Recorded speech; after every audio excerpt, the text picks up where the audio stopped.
Okay, here comes Larissa.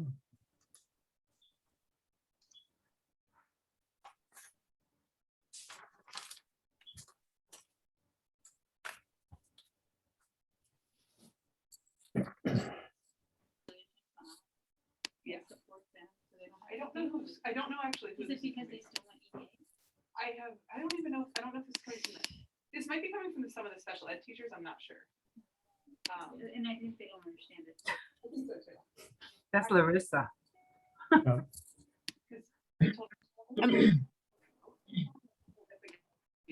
Am I in the wrong meeting? Sorry, I'm muting. I'm muting.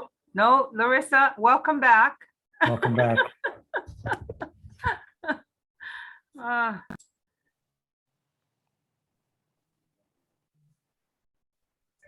Here comes Jillian.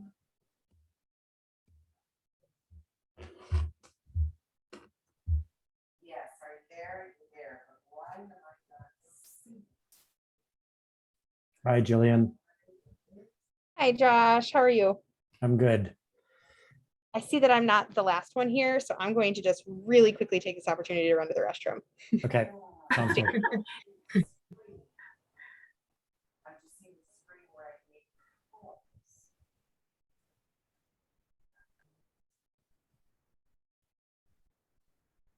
Very weird. Just checking my email to see if there's. See, I need to share my screen with you. It says that Denali is joined, but I don't see her. There she is. Okay, here she comes.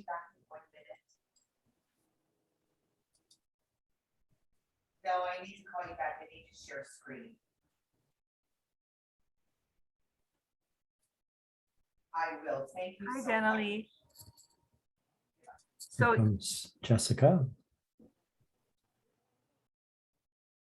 there's 1, 2, 3, 4, 2, 3.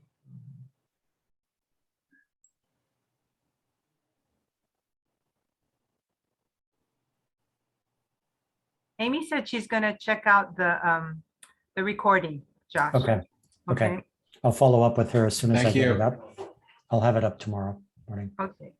I Be can. right back.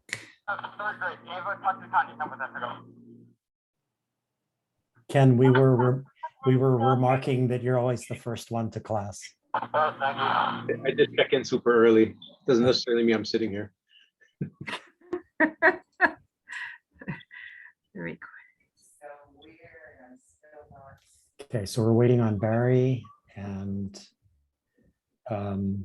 Jorge is going to be a little bit late. We already knew that.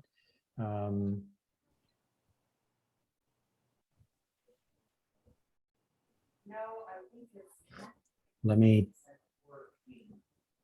and Serena just texted that she's finishing up a faculty meeting and will be here shortly.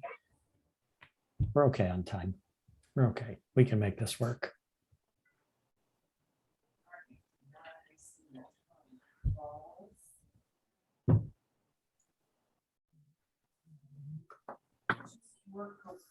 So you cannot. Here comes Barry. Hi,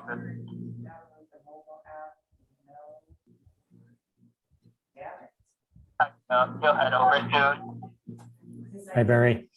Hey, Barry. Hello, aloha, everyone. Aloha.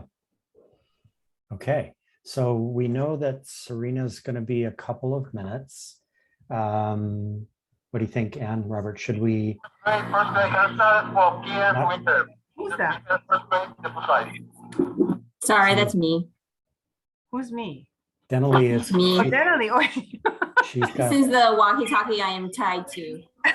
It's like a ball and chain. Tell Dave that his former boss said that you can turn it off for now. Just tell him. Just tell Anne him. she said I can turn it off because you're supporting me. Yeah, you want to call me out. Okay. So I think we can can- get started. Yeah. Yeah. For sure. Okay. So before I start sharing my screen and our slide deck, hi, everybody. Nice to see you again after a couple of weeks. We are super stoked about what's going to happen today. It's a good program, and we've got quite a bit of ground to cover, but I think we've got it all kind of squared away. Quick introductions before we move to the slide deck. We have listening in today Joel Rabin, who's coming to us from Sacramento, California. And he's the consultant who's going to be developing with you your data dashboards. We're actively working with him right now to get that ready. And so he wanted to listen into the session today to get a feel for the group. We also have, I'm not sure where she is on your screen, but Jan Iwase. Jan, you can wave at everybody. Jan is a retired high DOE principal who, among many other things, is now a two-time author. You have a copy of her second book. And I was extremely privileged to be a manuscript reader for Jan and was completely knocked out by what she did in taking blogs that she'd been writing, over 250, right, Jan? Over 250 blogs from 2012 and reworked them into this book. And she's going to be a part 2 of our program today and will be your blogging coach. And so welcome, Jan, and welcome, Joel, to today's session. So let me share my screen. Go into, there we go. And let me go into present mode. Okay, so today is Toolbox Tuesday, and off we go. So a couple of quick housekeeping items. If you could just take a second, I know I asked this question before, but I was a terrible person and forgot to write down the results.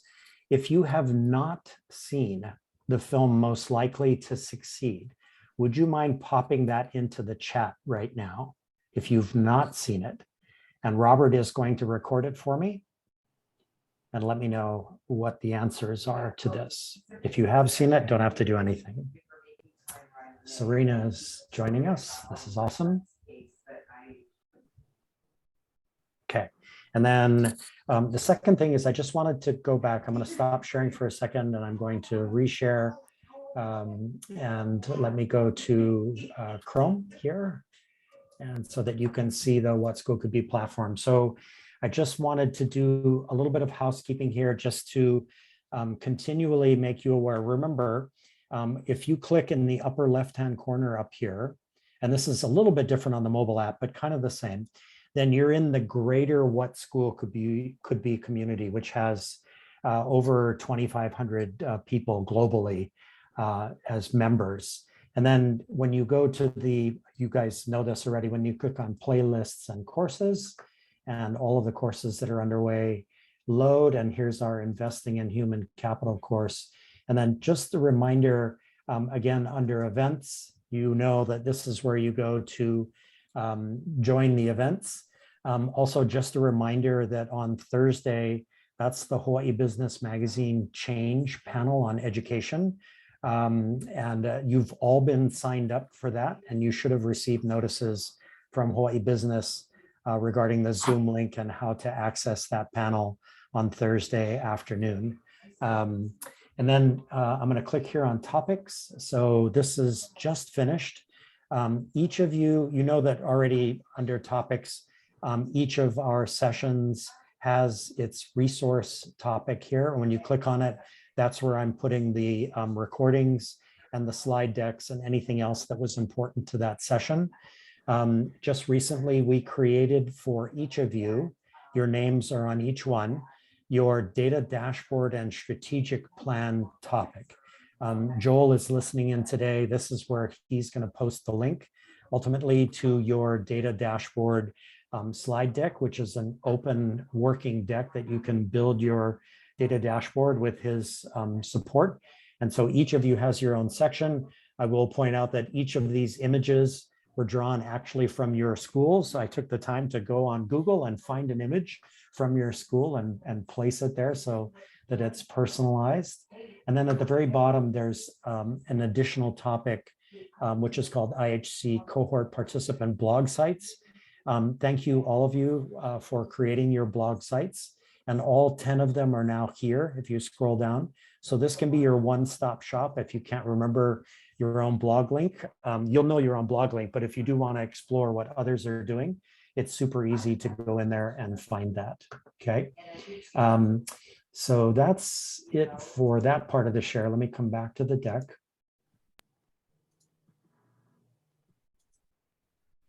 Okay, so this next part of our program today is going to be run by Robert, and he's going to be doing some additional work in strengths.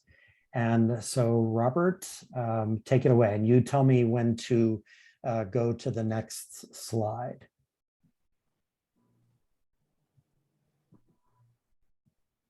You there, Robert? Unmute would help. Yeah. Okay. As There I said to myself a moment ago, hello, everyone.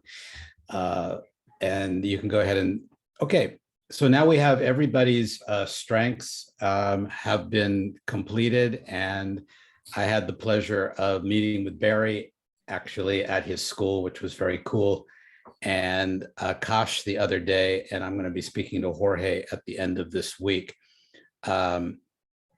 And we're just going to take a moment. I'm going to start. Barry, are you okay with reintroducing yourself to everyone and tell them a little bit about yourself in regards to your individualization, learner positivity, input, and connectedness strength, and what we explored the other day? Barry, would you mind reintroducing yourself to everyone?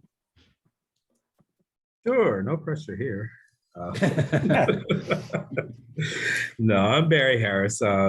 Delighted to be here amongst new friends and some old friends that I've had the pleasure of working with in the past. Great to see everyone. My strengths were individualization, as you can all see. Learner was number 2, positivity, input, and connectedness. And I really appreciated the opportunity to sit with Robert and talk about the strengths. I was talking to my coach today, as a matter of fact, and explaining that I've done these before, but never have I been able to go into depth like Robert did with me. And that was very insightful and allowed me to reflect on things that I already kind of knew, but to see it in a different perspective was very impactful for me. But yeah, I've always looked at myself as a people person, and I hope the noise outside isn't hindering what you guys are hearing. They're fogging just outside my door. But I've always looked at myself as a people person, one who strives and looks to build relationships, positive relationships, whether it's with staff or students or friends or whatever the case may be. And that was kind of outlined in my strengths here. We talked about me being the type of person, particularly as a leader, that likes to make sure that everyone is on board if we're moving the subject or going forward in a certain situation. And if not, you know, working with those individuals to understand why and connecting with them. We talked about the fact that I'm the type of person who isn't a top-down person, but if in fact there are people who aren't on board, working with them in terms of their belief system and their values as to why they're not on board, and seeing whether or not they align with the overall vision of what it is we're trying to do. And that's where the connectedness comes in, and the positivity. And the learner aspect, I'm always one who likes to learn new things. And once I learn it, according to Robert, I'm on to the next thing. Not that I don't use what I've learned before, but the next thing I'm learning is just building upon what I've already learned.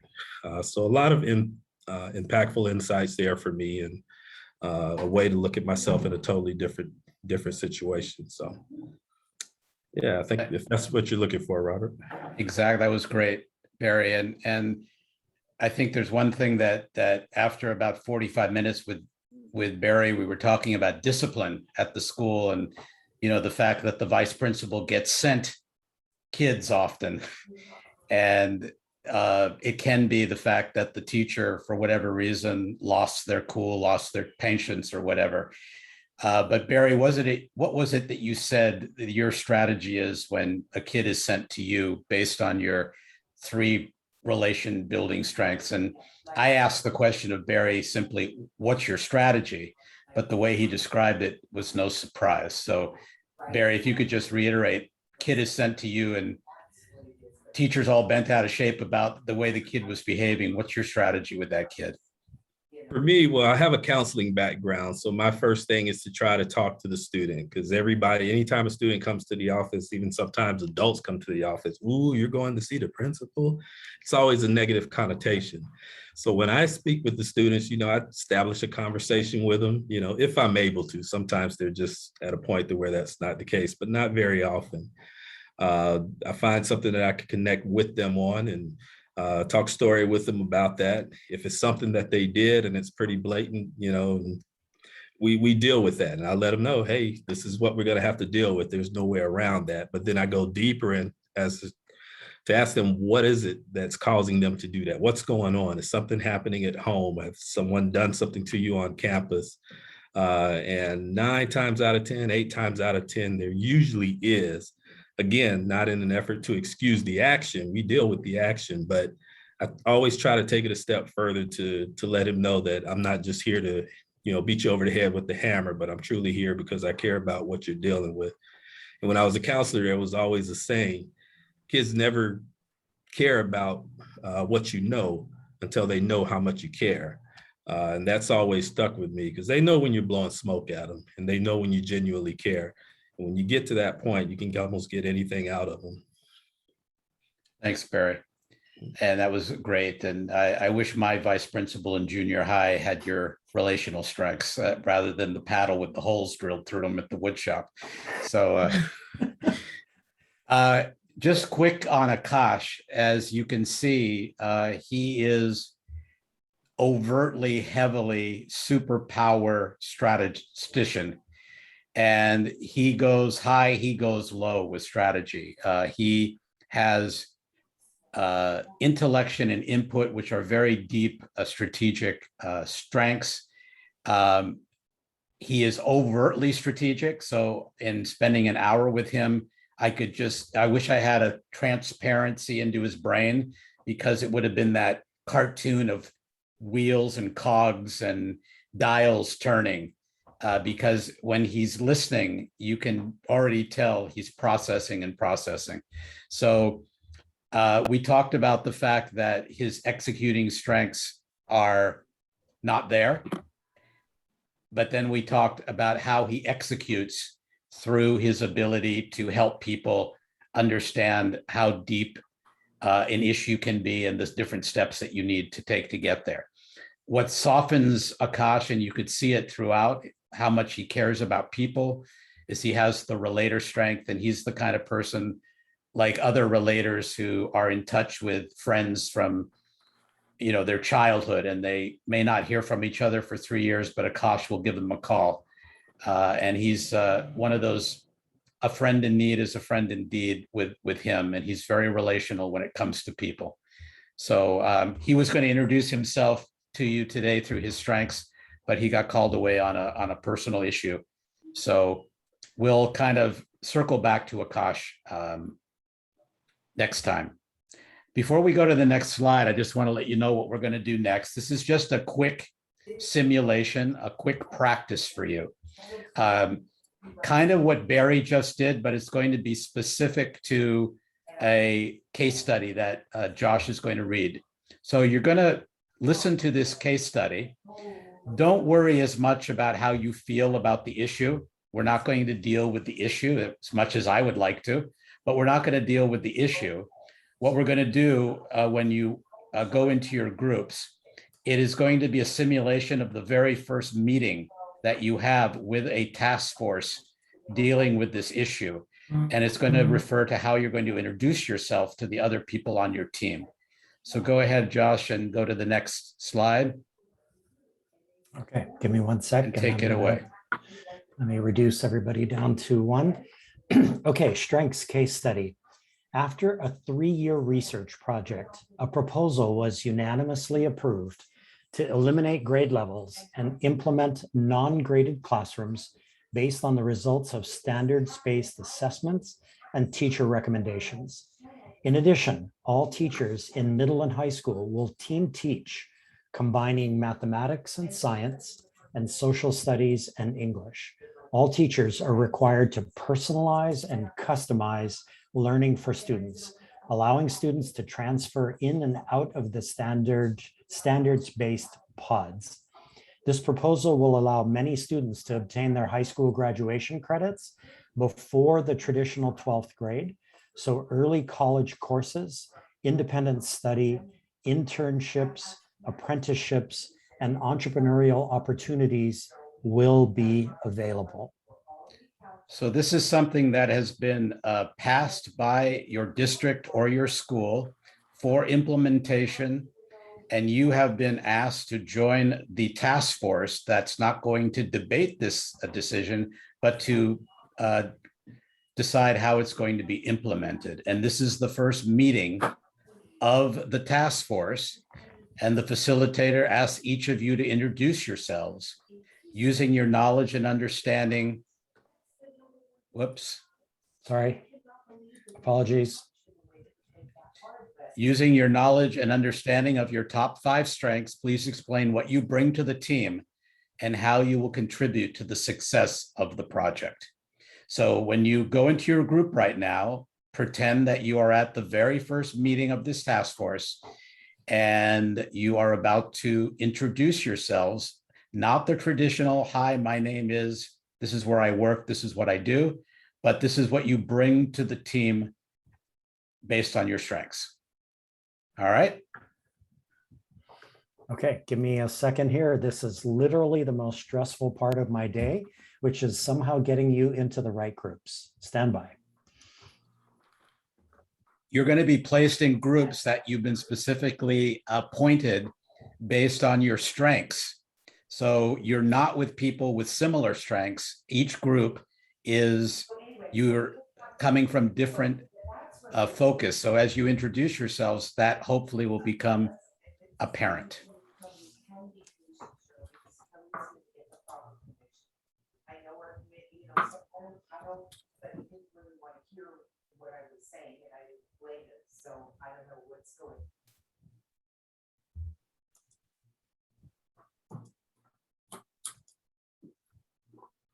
And you're on mute. Thanks, Jillian. Okay, so 7 minutes. So your task group session is going to end at 4:30. So you need to have a timekeeper and everybody needs to be aware of each other. 2 minutes, maybe each person, introduce yourself, and then we'll be ending it and coming back. Okay, everybody got it?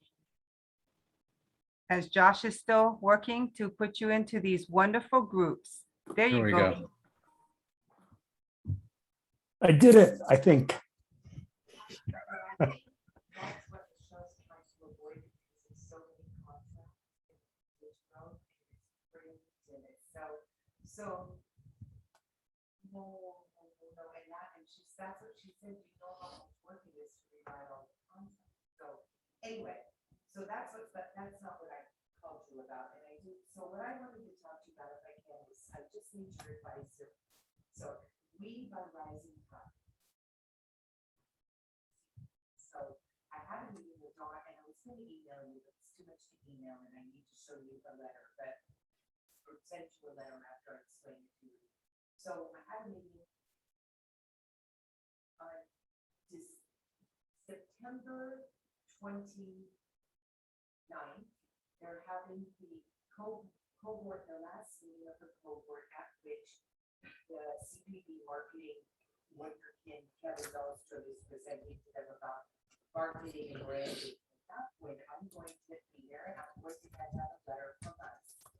It says IO and CPD have partnered together to give me a $7,500 marketing gift. You know, I've got a little blurb from the brands. I've got a link and Joella's house, all the media kits in there, and I'll send you that letter to look at. So that's 20 cohort members. You get $7,500. They must use it on one brand. They may not split brands. It's all spelled out. Michelle will reach out, they pick, there are 2 brands, it's 20 people, we reach out to them and say, you picked Honolulu. Michelle Stokel is gonna call you tomorrow, and put together your campaign for it. So if Africa was very concerned that they get the care and feeding and attention they want. That's fine. And one of the things I realized in hindsight, as I started to put this together, was I forgot about tax. And I thought, okay, it's $100,000 worth of tax. Then I would have to back off the 7,500. So I get Dawn and Donna and Chris, and we're in a meeting, and it's like, God, I told CPP at 7,500, they told the code board at 70, looks for me. So now we have to get blah, blah, blah, blah, blah, we talk about it. Then I go to Jeff Suzuki, and he's like, I understand your issue. Let me talk to Susan. What's back? Susan says, Iowa Foundation will keep the tax. What Jeff told me is on 100,000, 4.7, $4,700. Plus, I didn't know how to tell iHeart Media, right? Because iHeart, so now it comes to my question. So initially, so I have a letter representing IOE. Now that was 20 corporate members. There are 7 advisors. The 7 advisors are going to get $2,800 with the advertising opportunity and $42.85 IO grants. If you recall the big book, we said we put that people choose because we had to force a lot of care channel. iHeart Media because 10,000 had to be spent there to make this foundation the foundation big closure. Do why remember all those machinations? Okay. So now I have 1 letter. It goes to the 20 cohort members. It's a nice thing. I'll send it to you. Now I have to do another letter. It goes to the advisors. And that's got to contain both iHeart Media and IO. So Joe made a link, which is outside of our ecosystem, and it's housed on Google Docs. And I dropped it into the letter because I wasn't going to print 20 media kits of each part. That's stupid. So they can go look at the media kits. But you felt it would be weird mixing us with iHeart. So I have 1 letter going to the cohort, that's fine. I have 1 letter that's got to go to the 7 advisors. Should I mix us up for? I wanted to explain that, and then now I'm going to send you both. And I have a meeting with iHeart tomorrow at 1. So, I mean, I can share a screen and you can read the letters now, or I can send you both the letters and you can give me your advice tomorrow.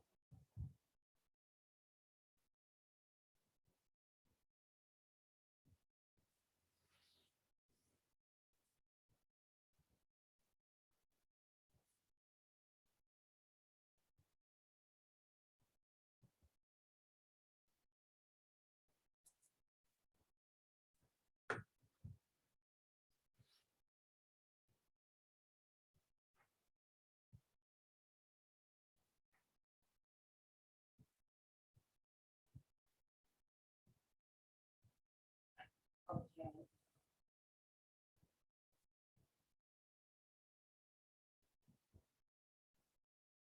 Okay. So I should say, so, okay, so I'm gonna send you both letters. One just says, IO Media is very proud of blah, blah, blah. You see that some of your, and one says IO and iHeart Media are giving you this media gift. It felt like they should get some, but props. So I think that might be the way to go, but rather than take your time and ask you to read those letters now, can I send them to you and then maybe you can just send me an email before what tomorrow? I don't have to finish the letter. I just need to explain it to Ruby, and I also need to explain it.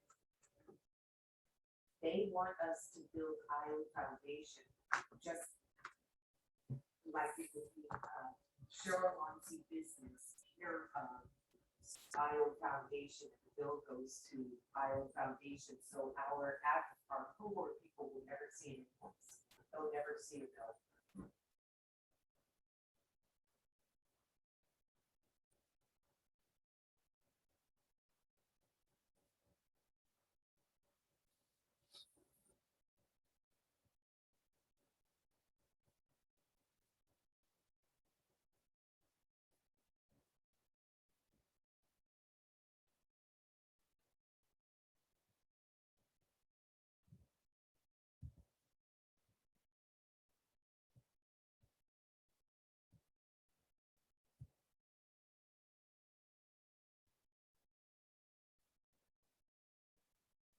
Yes, yes.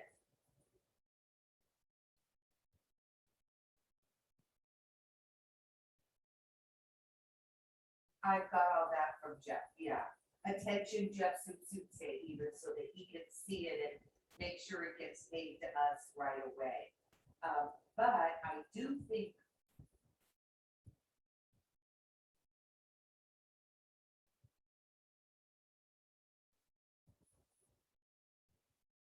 you're right, we do need a contract, because we don't want them coming back to us in November and going, I said, and I never agreed.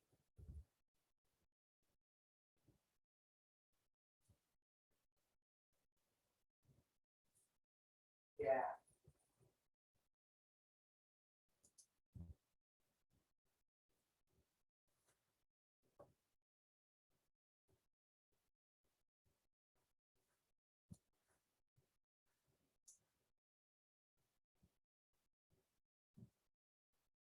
Yes, yes. Yes, there you go. Yes, yes. Okay, you're right. Thank you. I totally forgot the contract step of it. Hi, Jorge. Can you hear me okay? Yes. Awesome. The gang is coming back from their small groups in just a few seconds here. Basically, what they did was they were working on a simulation related to a case study and introducing themselves via their strengths. That's what was happening in the small groups here. Thank you. Glad you could join us. That's awesome. Everybody is back. Yes. So the only quick debrief to that exercise was how difficult, easy, hard, medium was that for you to go beyond the traditional framing of what you bring to a group by being more concrete and specific around your strengths? Any quick feedback? Yeah, that was pretty clever. How you put everyone from different domains. So I had the relator, the influencer, and then the executor. So that was pretty much a dream team, right? Yeah, I'm glad Well you caught. observed that, because it is important to diversify when you're forming teams with strengths. Not what we used to think was, if I just bring a lot of people like me, we'll get things done faster. And it's actually the opposite result than having a strengths-based team. Good observation, Jessica. Yeah. I also think there's just a Brilliant. lot of power being able to like comfortably walk into a setting and say like, I know that I'm good at this, and not having to like waste time not having those very honest conversations. Unlike what Jessica just said, Larissa and I actually have several of like the same strengths. We have several like of the relationship building strengths in common. And it was easy for us to have a conversation around how we would like most effectively work with Anne, who doesn't have those same strengths as us. And like, it was a really good conversation around like how the three of us could be very productive, being aware of what we're both good at and what she was good at, like right off the bat, and not having to like have a lot of questioning around that. I mean, I would love to be on a committee with another ideator, because we tend to go crazy together. But I also have to be very vulnerable to say to the rest of the group, like I did with mine, you can only ideate for so long before other people are saying, you know, we need to look deeper into those ideas before we move on. So I am really okay with having similar strengths together, but not all the time consistently. We have to recognize, if you have two achievers, or you have a bunch of woo people in the room, it's going to probably be like bumper cars, bouncing off each other in the room together. So thank you for doing that. We're going to try to incorporate strengths into everything that we do and each week, but now we're going to finalize this session with a commitment or a promise that we need you to make, and you're going to have 5 minutes to work on this in creating a personal strength-based goal for yourself. And we're going to do two things quickly. First, we're going to show you a film about how to name, claim, and aim your strength towards a goal. And then we're going to take about 5 minutes of asynchronous time in writing your goal. So Josh, if you could roll the film. And so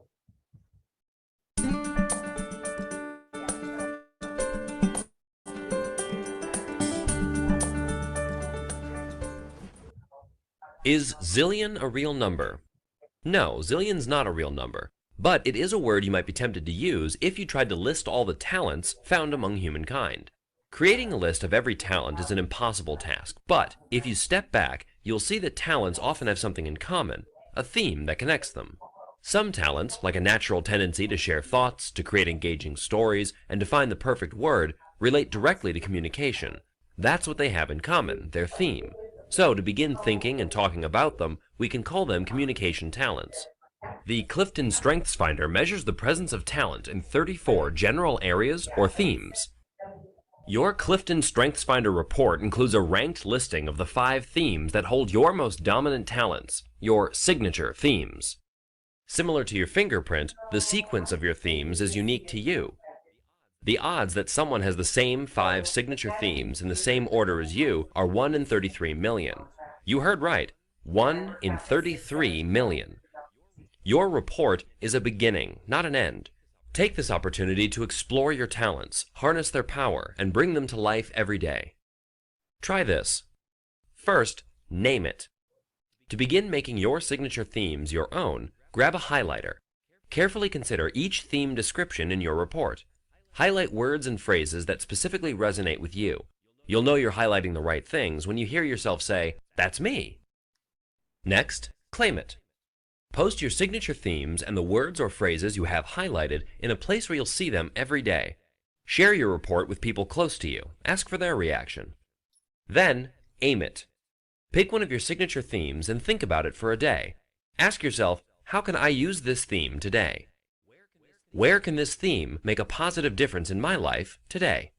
Begin to flex this theme by using the action items provided in your report to hone your talents into strengths. Like muscles, strengths can wither if they're not exercised regularly. What will be your daily practice to stay in tip-top shape? Once you are deliberately using this theme every day, focus on another signature theme.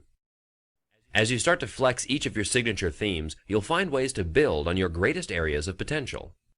Our talents are an instinctive and intuitive source of wisdom and power.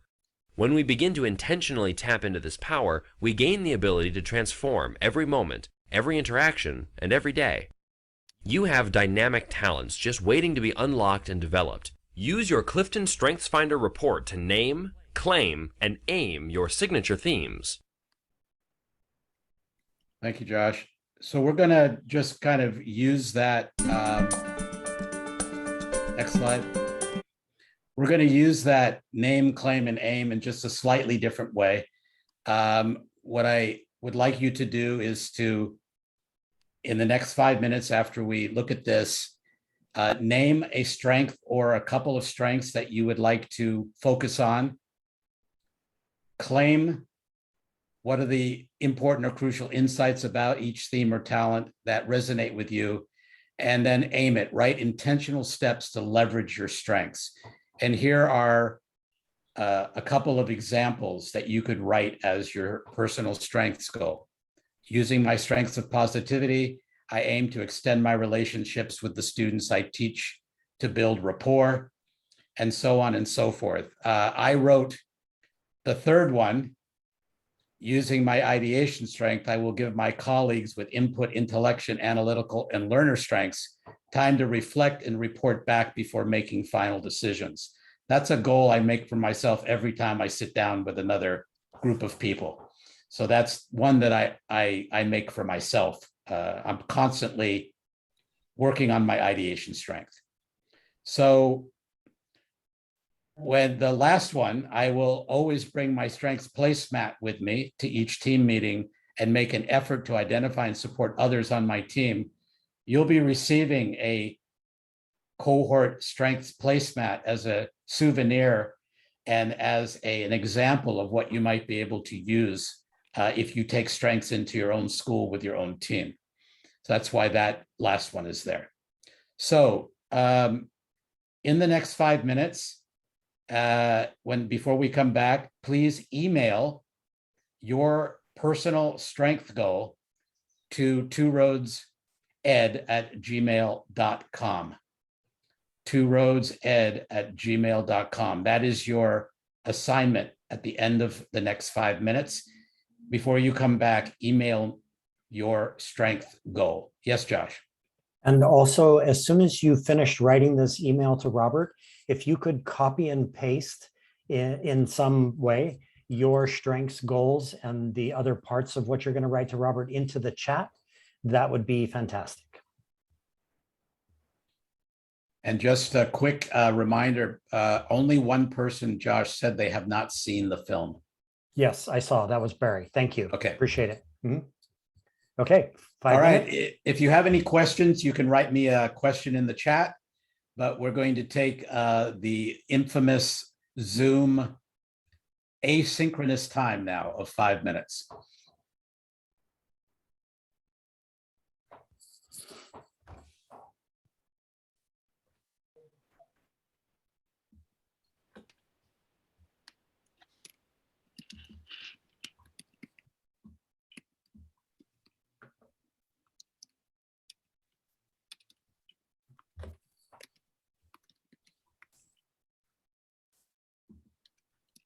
We okay on time, Josh? We are. We're actually in great shape. Good.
Denley, I put it in the chat.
I really don't know how long I can do this for.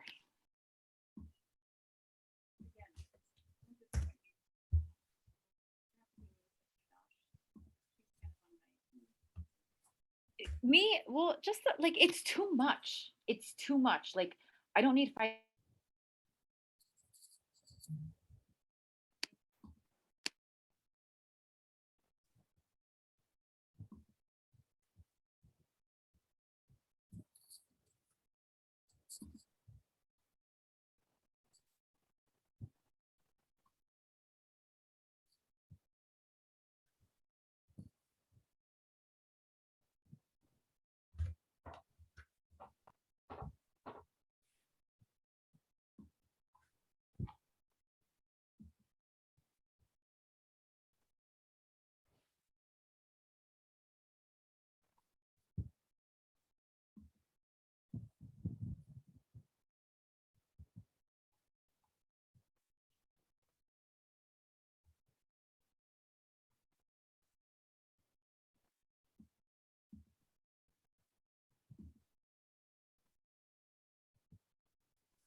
Hi, Robert, this is Serena. Yeah. In the chat, you may see two that are there. The last one is my revision. I'm sorry about that. I just rephrased a couple of words. No worries. Just make sure you email me the one that you want as your Okay. final. Yeah, I didn't see. Is Robert's email dropped in the chat or no? What is it again? I'll put it in the chat for everybody. Thank you.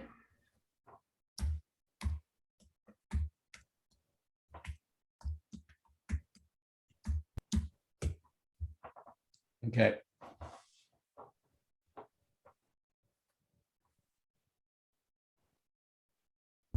If you need more time, just use the reaction button and put your hand, raise your hand so that we know. And then when you're done, you can take it down. If you just need a few more minutes.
Okay, we're supposed to wrap up in a minute. If you need more time, let us know. Everybody's doing a great job. Mhm.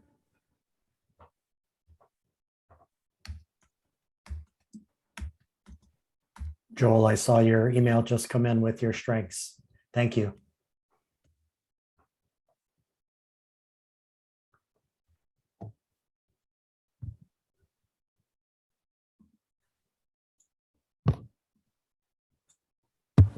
I think we're there. Well, no, Larissa, there we go.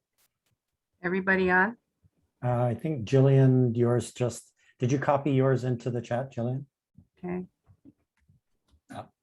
So we're going to do this all the time. Okay. If we give you an assignment and you need a few more minutes, just raise your hand. And so we know that you just need a few more minutes. And if we're gonna call time like now and you need a few more minutes, so I'll let you know, we've got 2 more minutes. If you need more time, put the raise your hand up on your screen and we'll just extend it, a couple minutes until you take it off and we know you're done, okay? Now, somebody tell me, how do I get the hand off? There you go. You did it. We have to have some fun here. Remember now, I am the digital immigrant, so you can just chime in and say, oh, Miss Mahi, this is how you do it, right, Jess? Yes, I'm very used to you. Anytime. And they used to say, don't let her touch anything because she's gonna break it. Okay. Okay, Robert, Ken's laughing. back to you. Back to me. Yeah, so we're gonna tie a bow on this as we come to the end. The bows, the gifts are coming in that are keeping giving in my email right now. So everybody's done a lovely job, and I look forward to building these into our finished placemats. Okay, that sounds good. Okay, so we actually are at our midpoint break. We're actually running a little bit ahead, which is terrific. So we can take 5 minutes now to take a complete break. So if you want to set your timers, let's see, it's 4:52. So why don't we come back just around 5 o'clock and then we can get started with Jan Iwase. Okay, how are you doing? Great job, everybody. Thank you. We'll see you in 5 minutes.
Jan, that sounds like a good plan. Okay.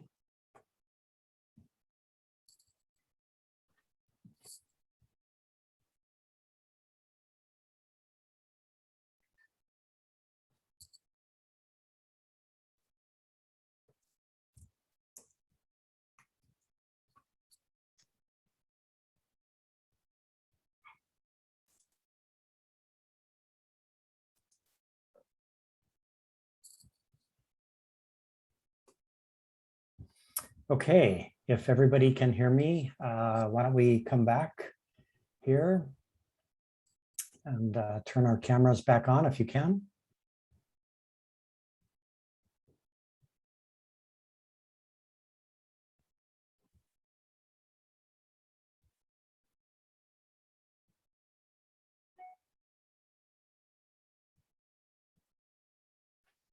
Okay, awesome. So per Anne's suggestion, which I think is a good one, let's do this introduction here by having each of you introduce yourselves and then give a little wave so that she can see who's talking to Jan. So Jess, why don't we start with you? Just a quick introduction of yourself to Jan. Hi, Jan. I was fortunate enough to be in Jan's breakout room, so I kind of introduced myself, but I'm Jess Matzik and I'm the vice principal at Nanakuli Elementary. Great to meet you. Hi, Jess. Ken, I'll have you go next. Hi, Ken Willie, Vice Principal, Makaha Elementary. Heard a lot of great things about you. Nice to meet you. Thank you. That's awesome, Ken. Thank you. Jillian. Aloha, Jan. I'm Jillian Levy. I'm one of 3 vice principals at Kamiley Academy, public charter school. Hi. Awesome. Thanks, Jillian. Denali. Hi, Denali Vasconcelos from Gunji Mission School. I'm already loving your book, so I'm excited to read more. Oh, thank you. And just for your information, I knew Denali when she was a little girl because I know her parents and I know her husband's parents as well. Wow, that's awesome. Serena. Hi, Serena Cox from Waimea County Middle School TAVP. And yes, I got your book today in the mail, so I'm so excited. Oh, thank you. Perfect Serena. timing. Thank you. Thank you, Serena. Larissa. Sorry, I totally missed what we're doing. We're just introducing ourselves to Jan. Oh, hi, Jan. Larissa Gadach, vice principal over at Evan Mackay Middle School. Sorry, I was on a trip, so it's been a crazy day just trying to catch up with everyone. So I'm kind of like trying to multitask here. Yep. Okay. Hi, No Larissa. worries. Nice to meet you. Jorge, you're up. Hi, Jan. I'm Jorge. I'm a vice principal at Island Pacific Academy in Kapolei. Hi, nice to meet you. Thank you. Barry, you're up. Aloha, Jan. Again, Barry Harris, vice principal, Castle High School. Hi, nice to meet you. And you've already met Joel already before we started the call, so that's awesome. Okay, let me share my screen.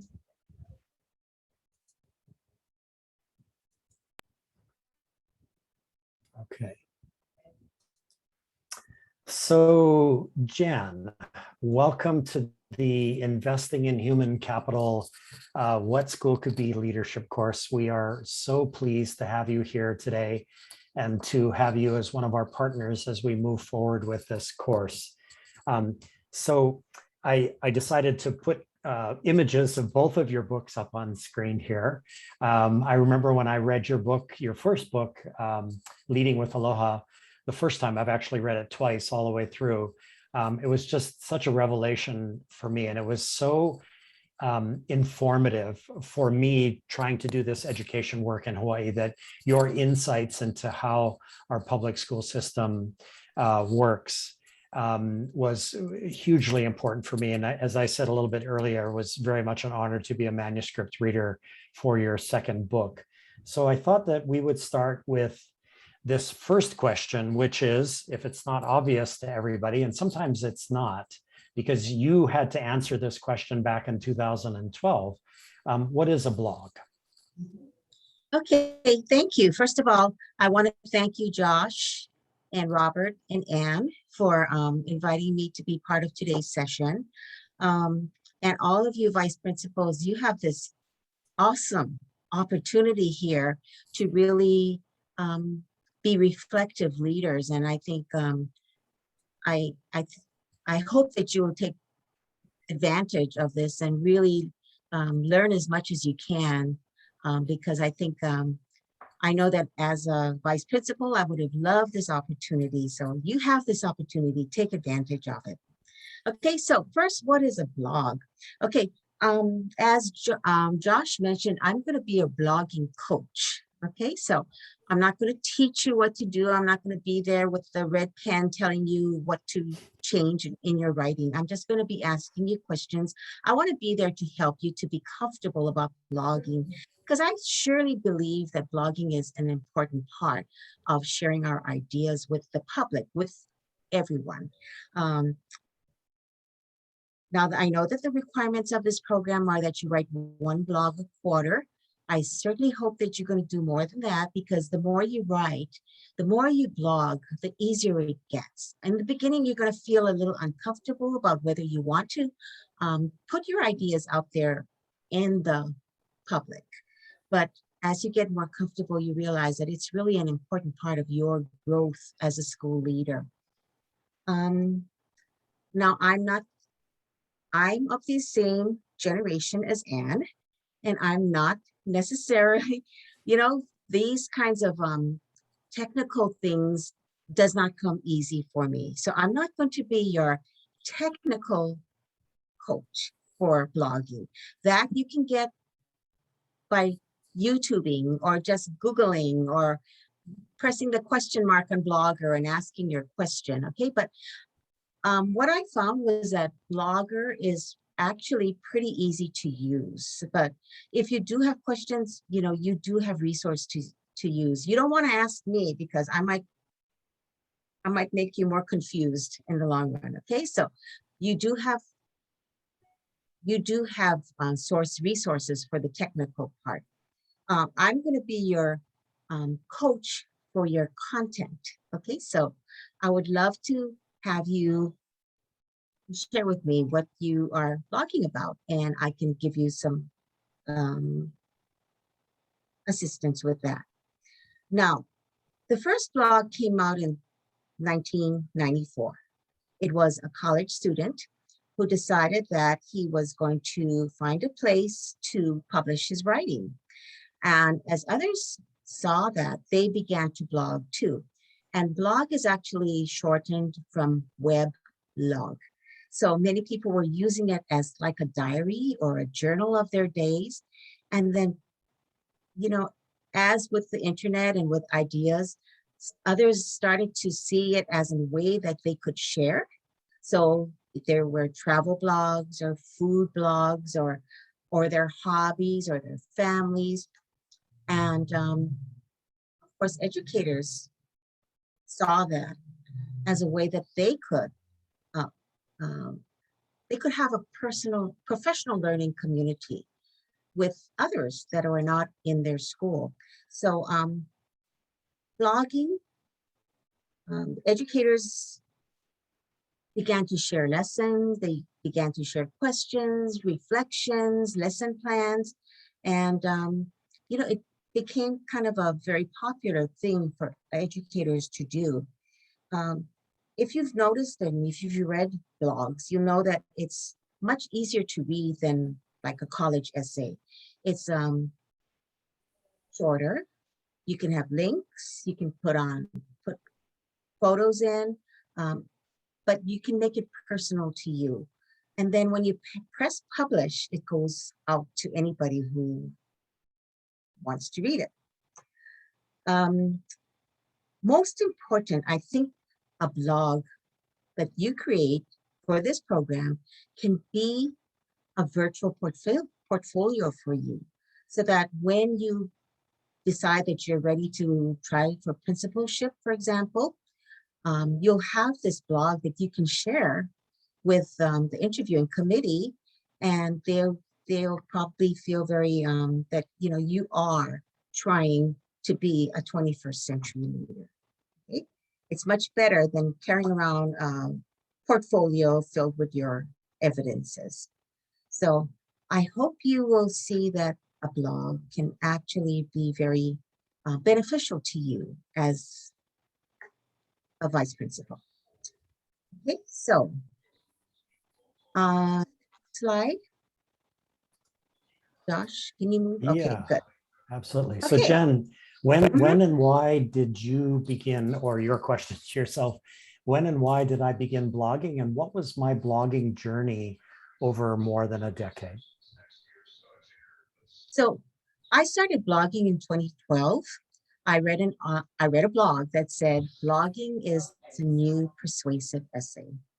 And if you recall, 2012 was about the time Common Core was getting rolled out, and persuasive writing was something that was really being emphasized in the core.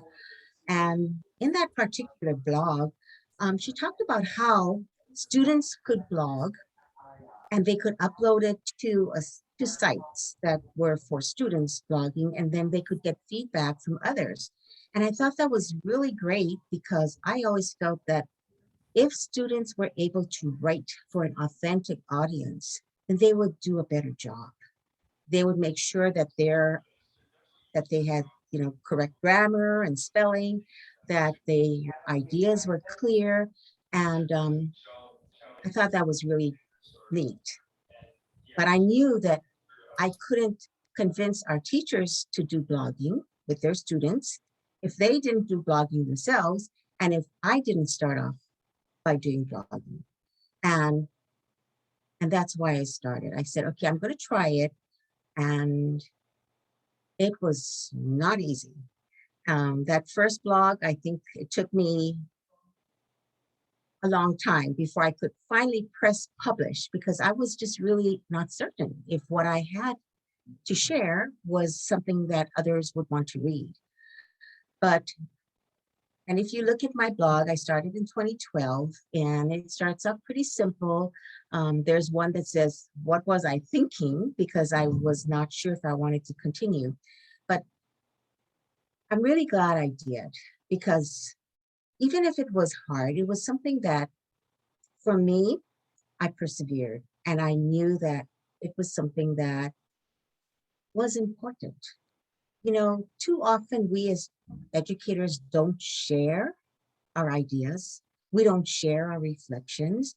And it made me realize how very important that is.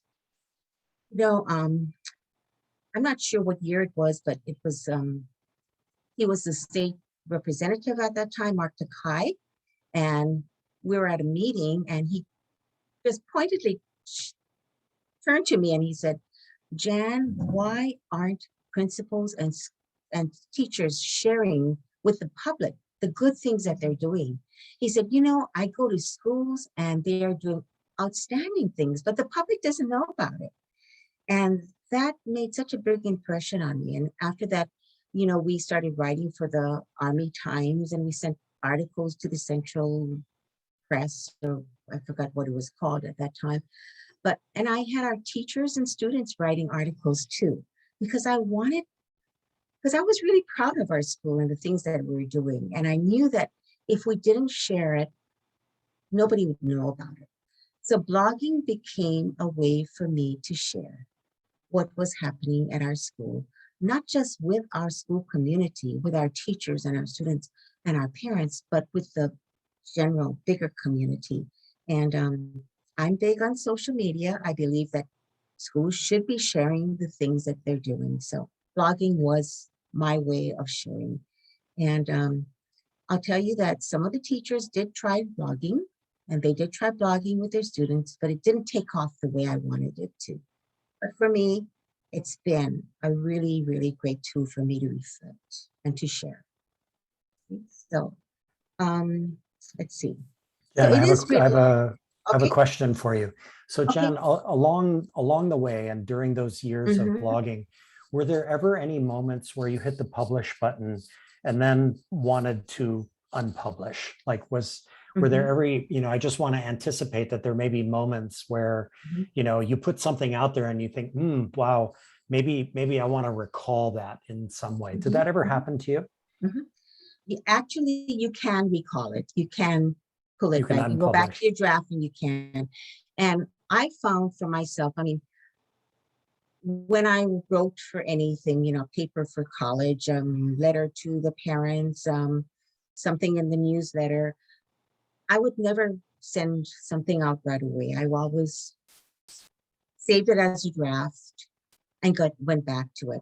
And there were many times when I was really upset about something. So I would blog about it, but I would not publish it. You just save it, you save it as a draft until you're ready. And then I would go back and I'd read it and I'd say, oh my goodness, what was I thinking? So you can save it. You don't have to publish it. You can throw it in the trash can, which is what I've done several times. So yeah, don't publish until you know that you're ready to publish. And you can even go back after that to make changes if you want to. So it's not like set in stone and you can't go back and correct it. It's not like Twitter where they don't have a edit button. You can still go back.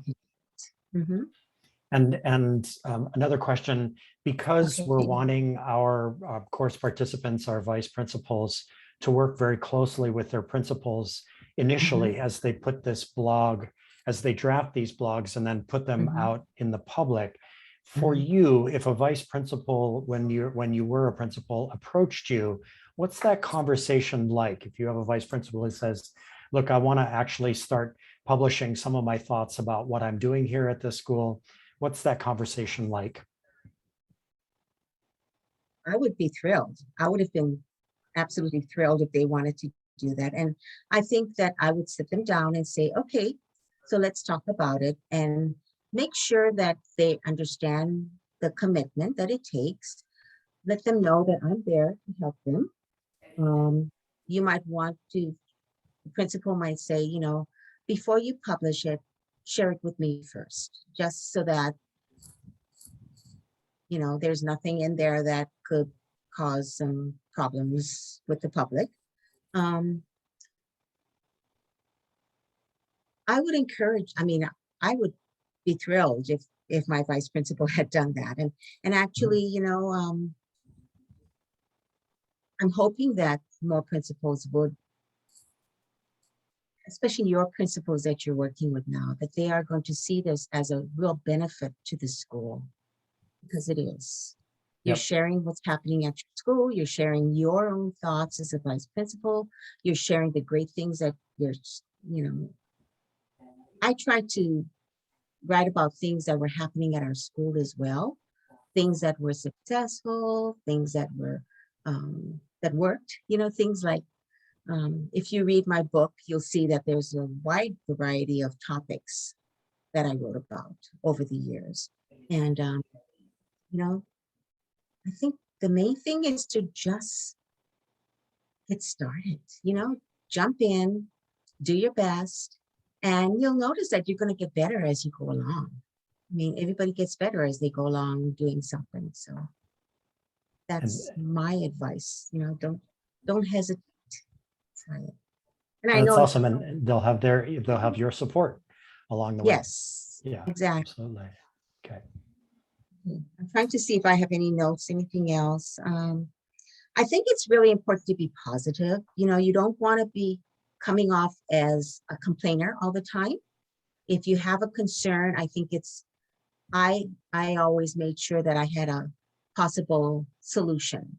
So you're not just being a grouch. And because that's not the reason for blogging. You're blogging to try to share ideas and try to make other people start to think and reflect as well.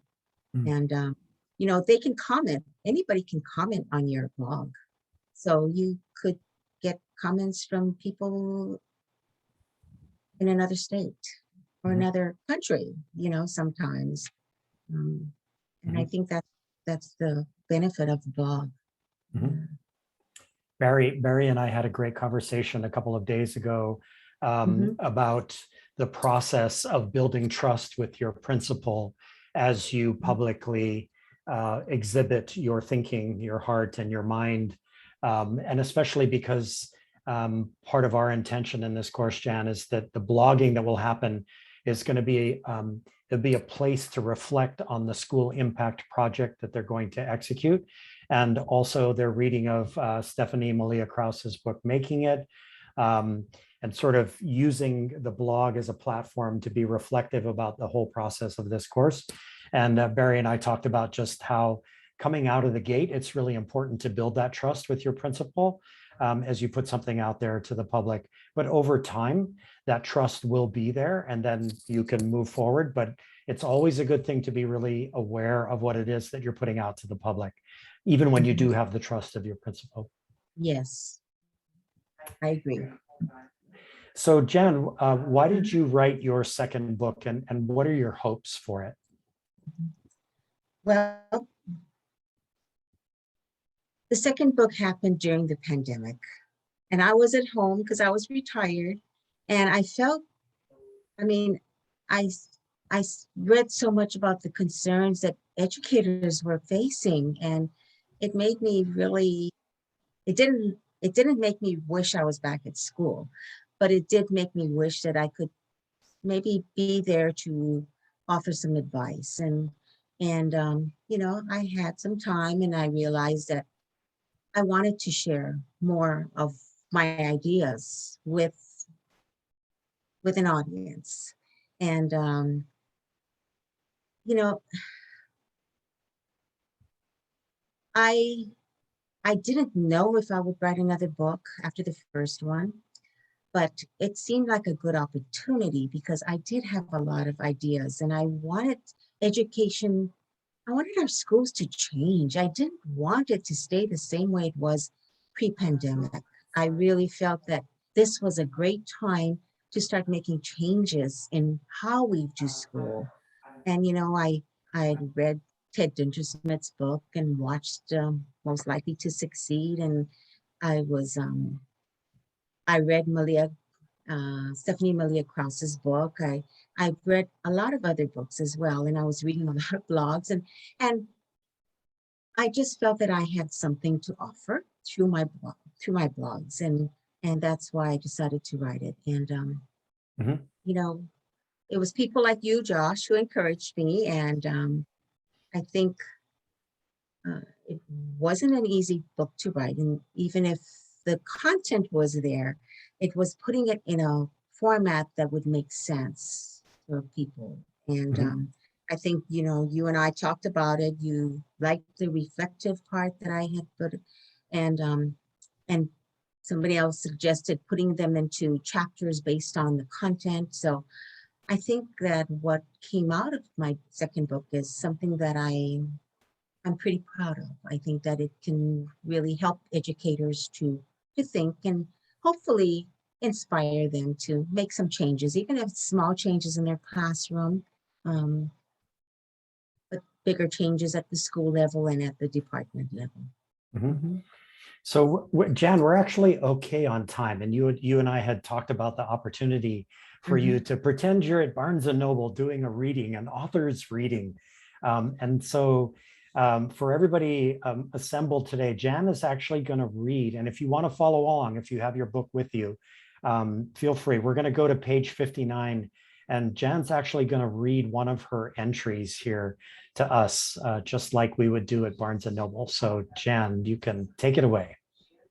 Okay. So the first, if you look on page 59 in the italics portion, that's my reflection of the blog that I had written back in May 5 of 2019. So every blog that I have, I've preceded it by my reflection. And some of it has been, you know, like how I've changed since I wrote that blog, or follow up to that blog. So the actual blog I'm going to start reading from is on page 60. Okay. Last Friday, May 3, 2019, was the 100th birthday of a special lady whom I had the privilege to meet last year at our family reunion in San Jose. Kathleen Lloyd is the mother of a cousin's husband, and she and other family members who live in the area joined our Amemiya clan to share stories and make new memories. When I was introduced to Kathleen, she shared that she had been Facebook friends with our son Jared, who had recently passed away. I immediately invited Kathleen to be my friend on Facebook. She accepted. I was scrolling through my Facebook feed on Friday and saw this post from Carol Conway. It resonated with me. I wasn't aware that Kathleen had been a teacher in her younger days. I read that post several times and knew that I wanted to share it. I messaged Carol and she agreed to let me use her post in this blog. Thanks, Carol. Do you remember 5th grade? For me, it was 1973 to 74. My father had died the year before, and my mom, I'm sure, was struggling to keep us in our Mill Valley home. She succeeded. Thanks, Mom. My 5th grade teacher celebrated her 100th birthday today, and she's on Facebook. So I tried to pry a few memories from the dark recesses of my creaky brain. I remember the garden that Mrs. Lloyd started on our school grounds.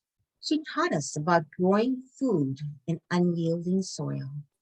I remember learning how to do batik and making a lovely Douglas iris on a purple background, which I turned into a pillow.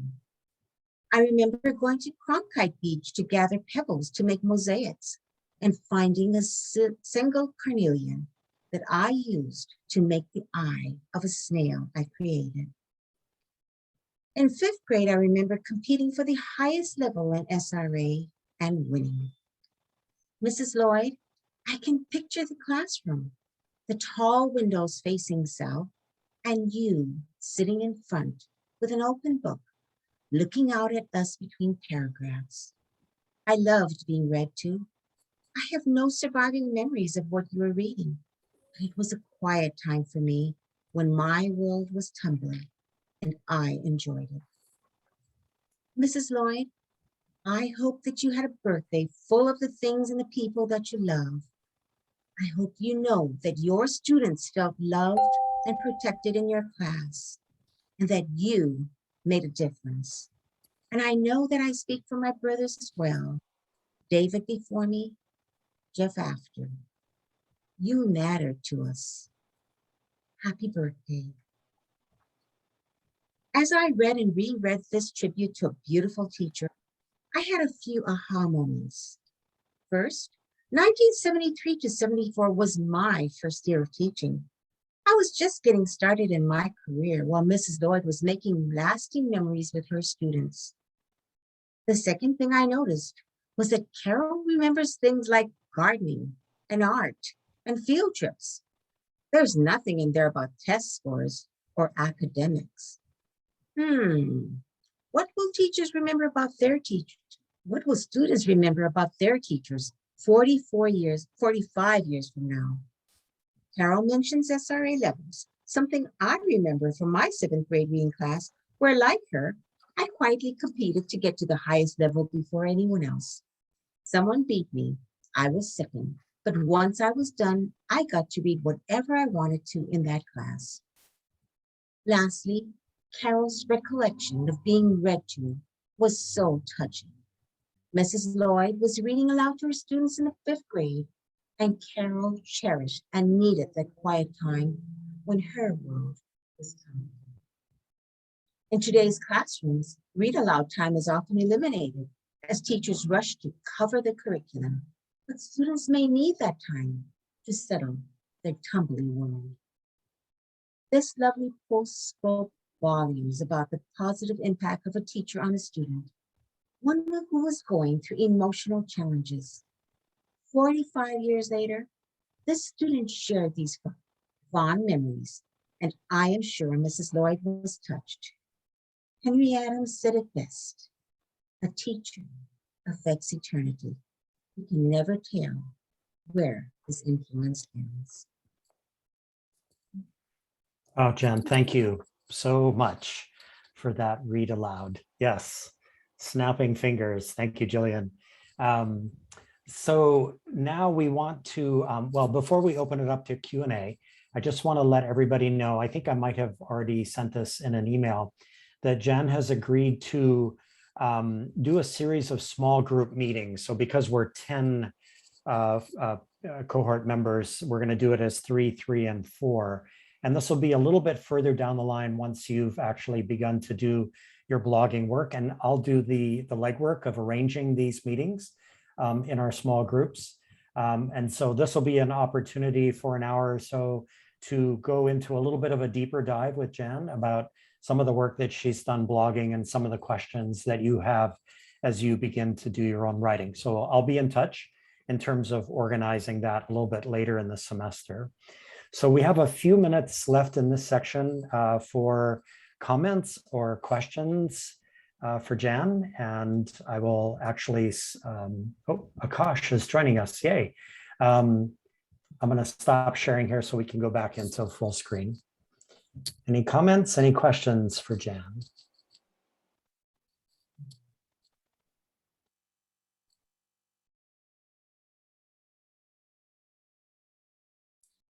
Hey, Josh, I have a question. Sure. Hi, Jane, this is Serena. I'm from the island of Kauai. I'm Vice Principal TABP at Waimea Canyon Middle School. So you mentioned about, not that you weren't teaching during this pandemic era, but at the same time, you kind of were feeling some empathy about what teachers were going through. And then you mentioned about how you was hoping that education would change, or there would be some reform or some transformation that may come out of this. I'm just curious, what would be some of those things that you would hope to see?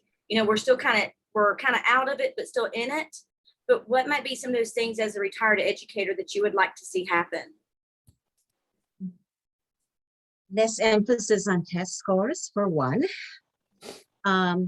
More project-based learning types of activities for students, as opposed to worksheets and things like that.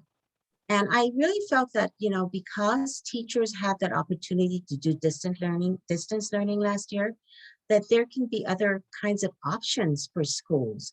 And, we had a program that it was a blended learning program where kids came to school, 4th and 5th graders in a classroom. They came to school 2.5 days a week, and they were home 2.5 days. And they were able to get their curriculum online. It was such an awesome program. I mean, and those kinds of options, I think, needs to be available for students and for parents, because not everybody wants their children to be in school. And some of the kids actually did better in the distance learning. So I think that those kinds of things, I think, needs to be looked at. And somebody's from Hawaii Tech Academy. I think that's you, Akash. Yep. Who's at Hawaii Tech Academy? Yes, that is correct. And those kinds of programs are really taking off. And if the department could have some of those programs for the students in their complex area, perhaps, I think that's important. I also think that high school students don't need to be in school every day of the week. I think that they need to be a little more independent learners. They need to be able to budget their own time and be able to have maybe time for doing something that they really want to do, or if they have a job, or if they want to do internships. I think those need to be options for high school students, because college today is very different from what it was when I went, where you went to classes and you took the tests and you got your grades. I think that I think school needs to be much more engaging for kids than what it was when I went to school. So there's a lot of things that I think we could change, but I think that you need the school leaders who want to make those kinds of changes in order for it to happen. So hopefully you folks can start thinking about that. Mm-hmm. Thank you. Serena, thank you for the question. As when I read Jan's first book, and then as I began to read her manuscript and just be in frequent touch with her, the overwhelming sense that I came away with was, boy, I wish she hadn't retired. I just wish that she was still in the seat. But be that as it may, how remarkable is it that somebody who could have easily just said, I'm done with this whole thing. But she chose not to. And some of the blogs that she's written, even during COVID and as we come through this period, are really, really remarkable reflections on what's going on in her head. It's very inspiring to me. Thank you. Yes, thank you. I'm looking forward to reading the book. Thank you, Serena. Mhm. Other questions, comments? Well, I did give everybody my phone number and my email address. So if you have questions, don't hesitate to ask. I'm retired and I have more time than you, so don't hesitate. I will get back to you. Yeah, Jen, we really appreciate that you're willing to be on speed dial. So I will work to arrange these 3 individual small group meetings. And we will stay in very close touch with you as you begin to read some of the blogs that are produced. We really appreciate that you will take the time, that you're going to take the time to provide some feedback as they begin to do their initial writing. So that's absolutely fantastic. Thank you. Thank you. Okay, so let me go back to the deck here. And all right. So Robert and Anne, Robert, I think it's you who's actually going to take up this next slide, which is our school impact project. And so Robert, take it away. You're muted, Robert. Anne's going to lead off. Oh, Anne's going to lead. Okay, go, Anne. You know what? We practice for nothing. No. So It just went out of my mind. No, I think it was Jan just dazzled you with her brilliance. And I think I just wanted to say thank you so much for sharing. I think, our VPs are really thinking about what that blog is going to be like, right? How do I get started? How long does it have to be? My initial one. I think all those things kind of come to mind, because if you asked me to blog, I'd be sitting there for weeks trying to figure out what, how do I start? Do I start with telling about myself or my values or my, a philosophy of education? And then how do you get into school? So I'm sure they have a ton of questions they want to ask, but I think as they process it and read your book, and they try to get started as you recommended, that more of this coaching is probably going to be needed by you. So thank you. That was really inspirational. Thank you. So that whole thing, guys, was actually to lead into what you're going to be blogging about. Right? After you get through the initial and people get to know you and you're sharing what's important to you, it should be reflected in your school impact project. I mean, you're going to be thinking about something in our school, what can make it, like everything Jan said, engaging, real, relevant. Well, how can we make education change for our kids so that they feel invested in their own learning? I think those are the kinds of questions that you start to ask yourself when you start thinking about, okay, how do we really create this transformation in education? And you're going to hear a lot of the retired educators who have a whole wish list of the way we would love to have been able to take our schools, like in a totally different direction, free of any kind of, just this idea of you have to do it this way because we've always done it that way. But it's more focused on how do we prepare the students for their future? How do we start to look at what their needs are and how they learn best? And if you were to sit down and ask that question to people at your school and to parents and say, how do you learn best? What is the strategy? Who's your favorite teacher? And I would always think of my favorite teacher was Mrs. Choi. And then why was she your favorite? Because she let us learn by doing. Like we learned how to, what a quarter was, a half, by cutting vegetables to make stone soup. And we read the book. and we made stone soup, right? And it was like, I remember that. And that was like over 50 years ago, right? You know, so no, maybe over 60 years ago. But anyway, I think that's the kind of memory you want children to have, because education was meaningful and relevant, and they actually learned and could take something away. How do you engage students in that way? How do we start to remember who your favorite teacher was? Why were they your favorite? And what did they do as they invested this thing called in education for you? Now, when we talked about the initial school impact project form, we said, you know what, we're gonna give you a form that had, Robert, how many pages? Couple. Couple 14 pages or something like that, okay? But the couple 14 pages were actually that long because it's supposed to help you be creative in your thinking. So as you noticed the last time when we shared with you kind of our final kind of draft, it was about how do we capture what's in your head so that you can start writing this down. It's a living document. We want you to get started now by going through the template and putting your ideas down, and continue to go through it so that you can start thinking about the rationale for why you want to do this. What's the evidence behind why it's needed? Who's going to be your target population? Who are we really trying to impact in this project? And is it the right size for me to implement between now and the end of the school year? What kind of data are we going to use to demonstrate progress or to demonstrate success as we go through our implementation of this project? And then what are the conclusions? How do people feel about what we did?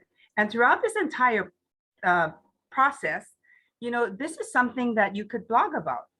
This is something that you can find a book about something that's going on in this project that you have. Or you could actually use the project as a means to share with people how things are going and how things are changing at the school, and what's your feeling about this and how is it impacting students. So this project actually connects to the blog, and it could connect in tight ways or loose ways. It's really up to you. So then when can I just throw something quickly? I'm almost done. You wanna? Okay, go ahead. Yeah, I just wanted to pick up just quickly on what you just said, because that's a great comment. The form, the sections of the form could actually be sections of your blog. They're all the titles of the form could be something you blog about that would help you then work the form, or as you work the form, it could be the genesis of your blog.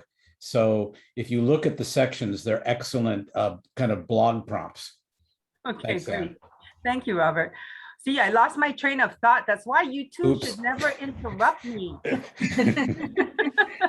Okay, so what was I saying? I said it could be used for your blog. And as you go down through the X amount of pages, you'll get to the bottom and it actually has a template, a design thinking template. And it has questions, so you could actually take your broader ideas and start putting it into a design, okay, that you can use. Now, that's not the whole thing though. This is your design template, and you're gonna write this up, and then you're gonna have from October to November to try to come up with a very, a finalized version. But we will also send you like a strategic implementation template. Okay, so you're actually going to start to put that project into a strategic implementation template, which actually will will really streamline what it is you're going to do, when you're going to do it, who's going to be helping you, what resources you're going to need, and your timeline, okay, and your evaluation and assessment data. And that's how that's going to connect with Joel as your data dashboard coach. Okay, so I hope I can't see your faces, but they're probably in shock. So as you think about it, Robert is going to email the SIP form to each of you. It's a link, and that link will go back to what Josh shared earlier, right? In this meeting time where he showed you on the What Schools Could Be website that you're going to have this it's almost going to be like your electronic portfolio of your design template, your strategic implementation, as well as your dashboard.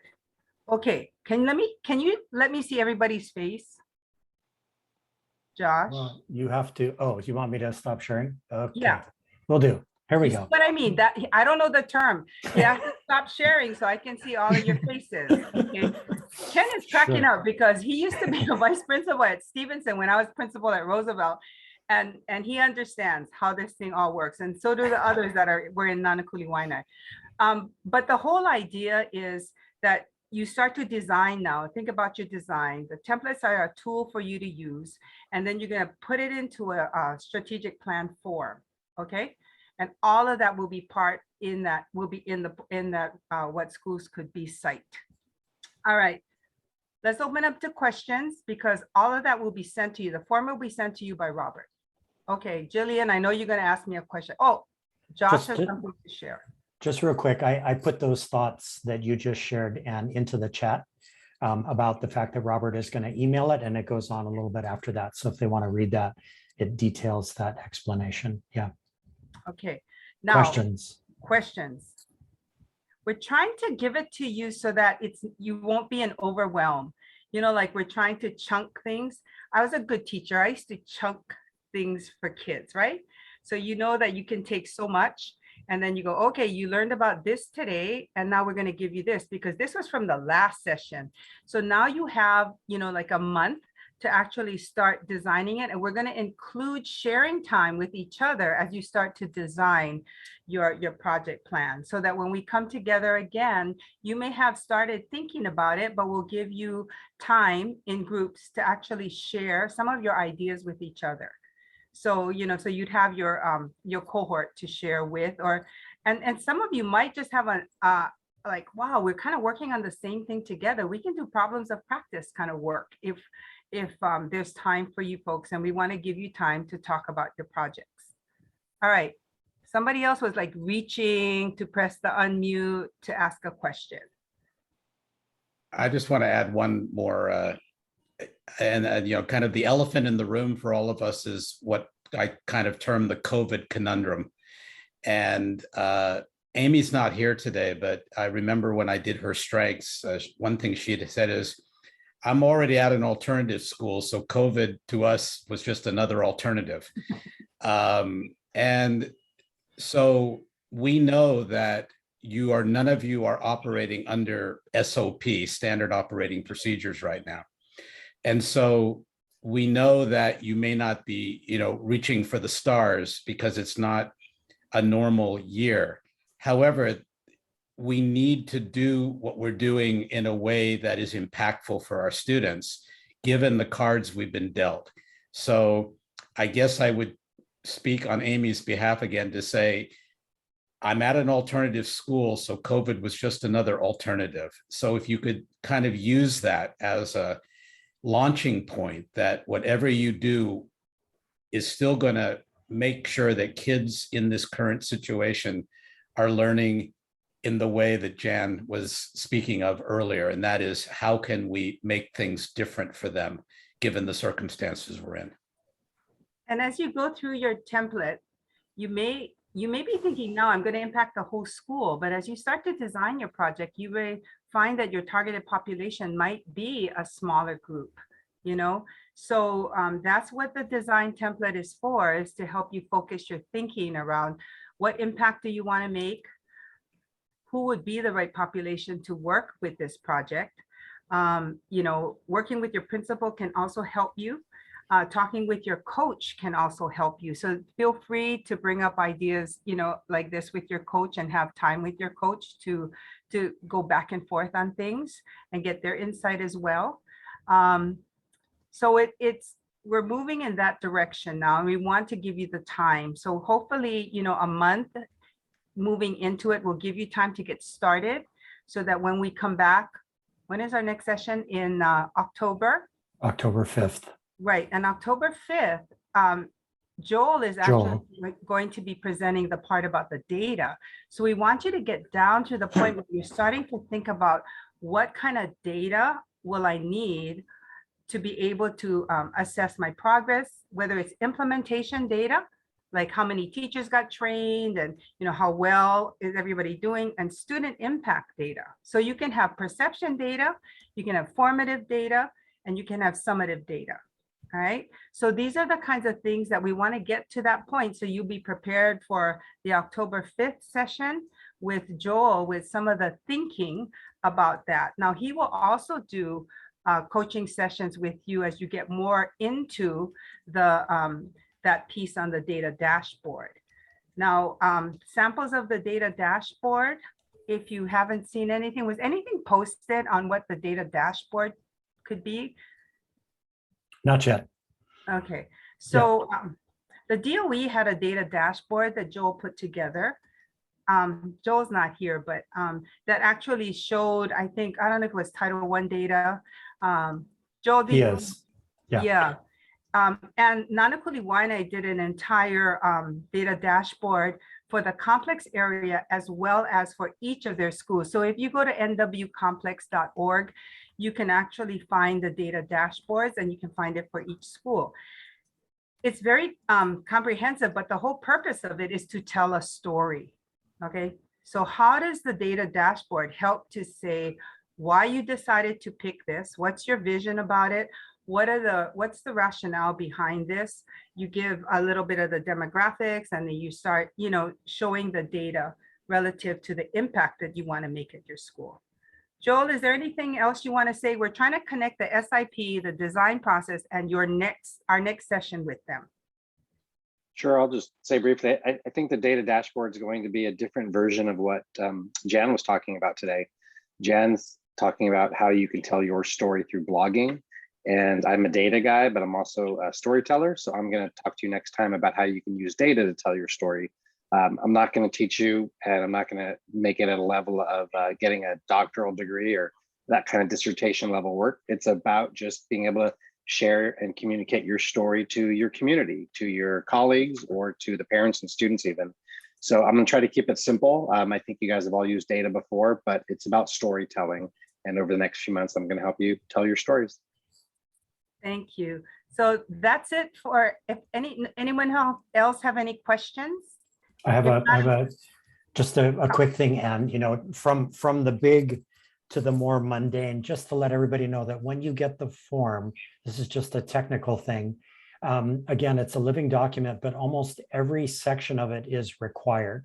So as you move through it, all you have to just put is blah, blah, blah, and you can move on. You can always come back and edit that later, but it will be a way to get all the way through the form. I just figured that that would be a question that we would get once you get the form itself. And once you're done and it says submitted, you'll see at the very top a link that says edit the form, and then you just click on it and you can go right back in and continue to build on it as well. Okay.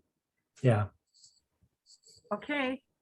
So I'm going to take it back to you, Josh. Thank you, everyone. Okay. I hope you're excited. This is going to be great.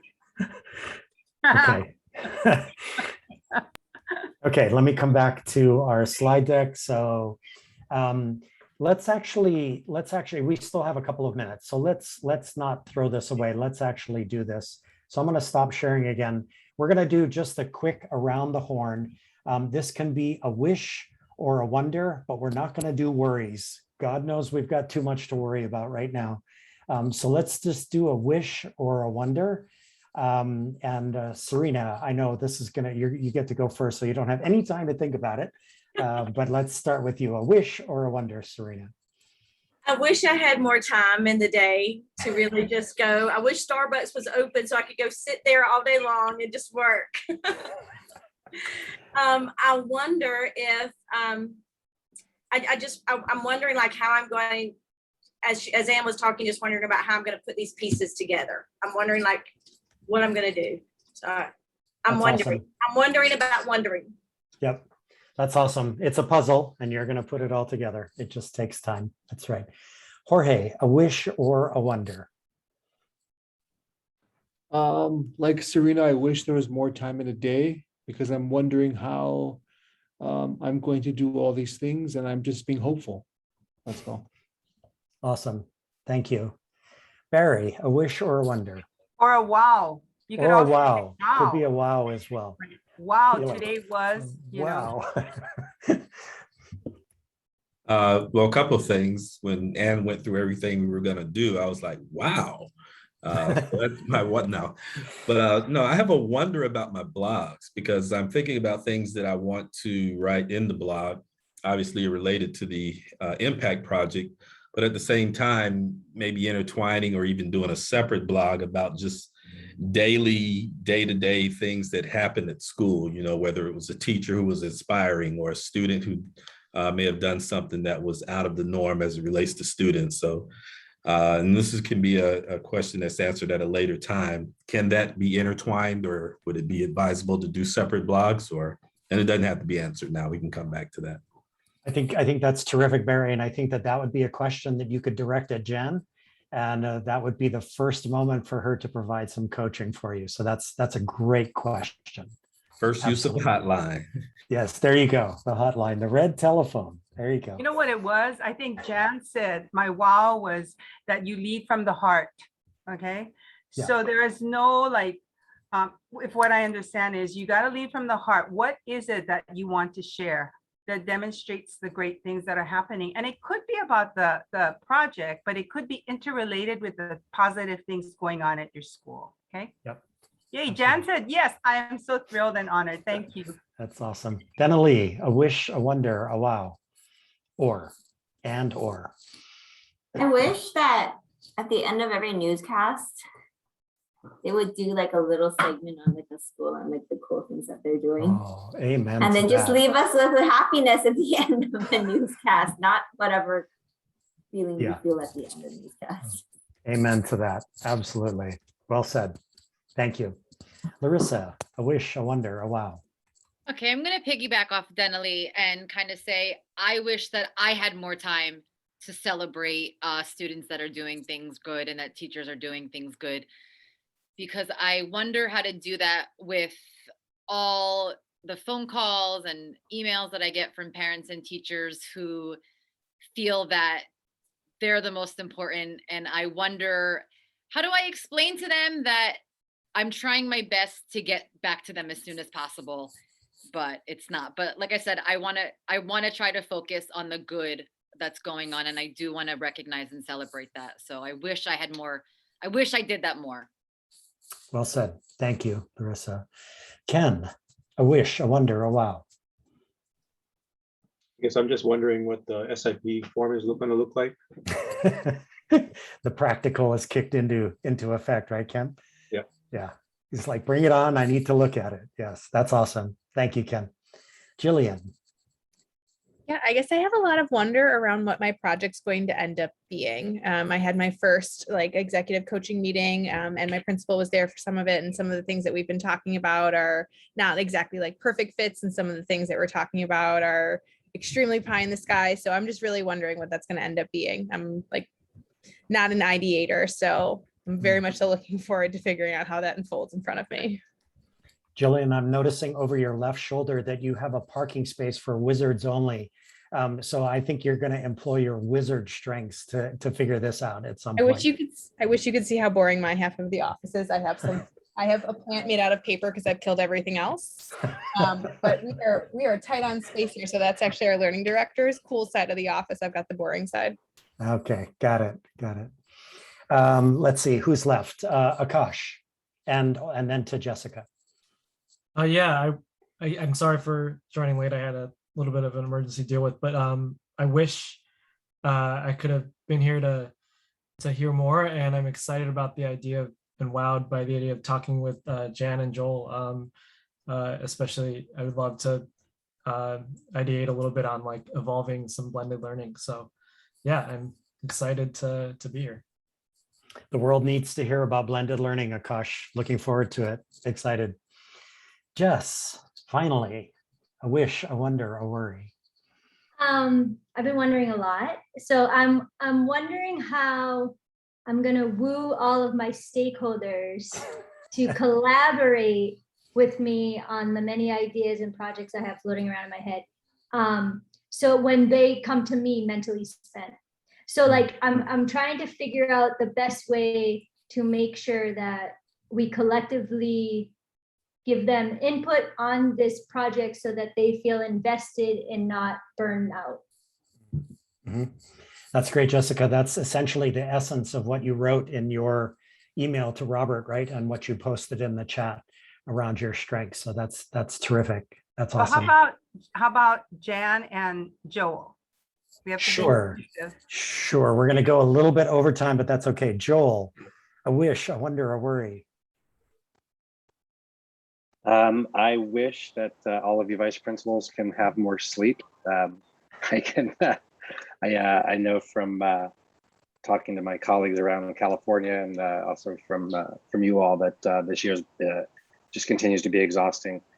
So I wonder how I'm going to not overwhelm you, because I'm going to try to keep it as simple as possible. So my hope is to keep it as simple as possible for you and not burden you with too much data talk. That's awesome. Thank you, Joel. Jan. Oh, you're muted, Oh, Jan. mute.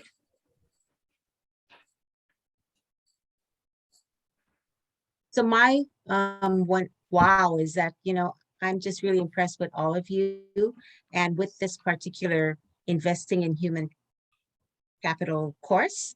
I think that Josh and Robert and Anne have done a really remarkable job, and I'm really excited for all of you to be participating in this. And I wish that you will see me as your blogging coach and be comfortable about reaching out to me, because I really want to help you. That's awesome. Thank you, Jan. Really appreciate that. Robert. Well, being in the trenches with you in many ways, I do wow and wonder at your ability to keep your head above water, and that we are not going to intentionally throw any weights on your shoulders to sink what can be an awesome opportunity for our kids out there during a very challenging time for them. So, if there's one thing that we need to do, especially us strategic people in the strengths world, is we need to keep adjusting, always adjusting.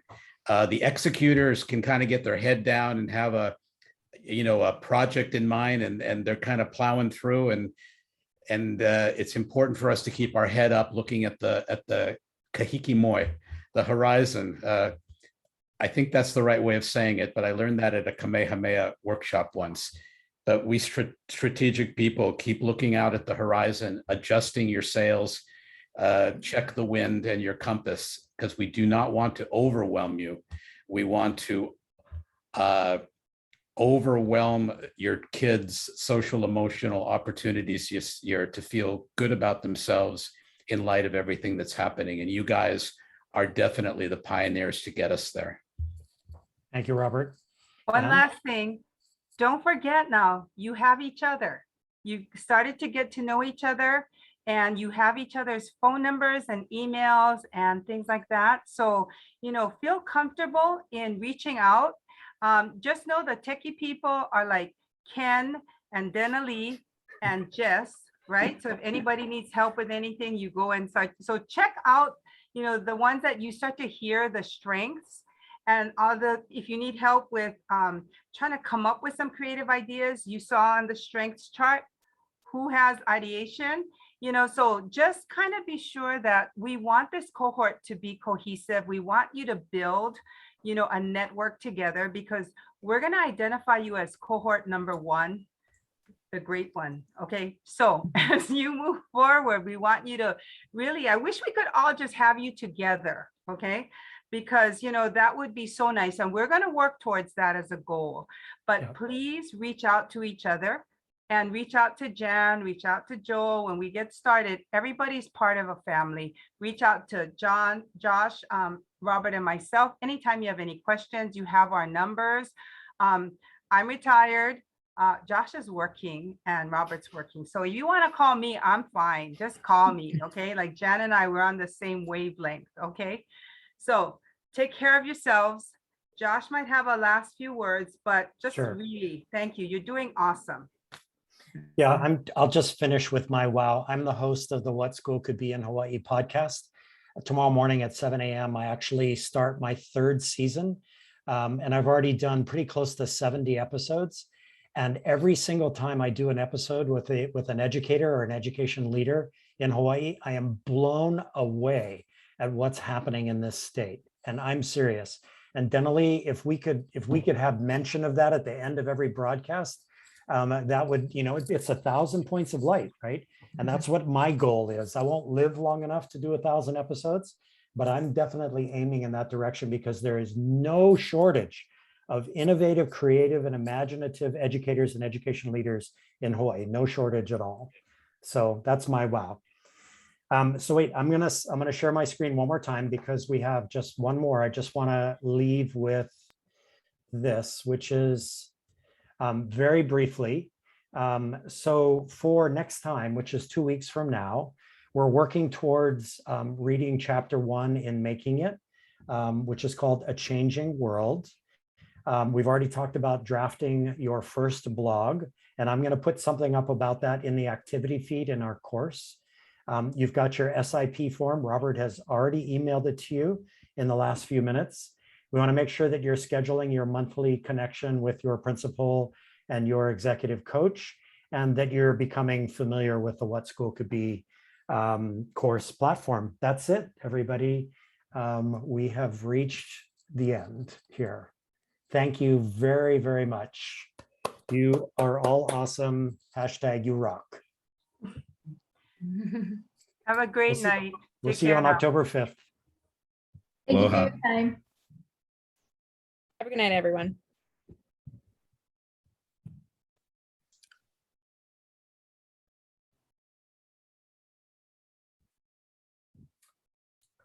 Hey, Josh, Joel, can I ask, sure. can I by any chance get that Zoom recording? Like, is it gonna be emailed or? Actually, Akash, tomorrow, one of the things on my checklist is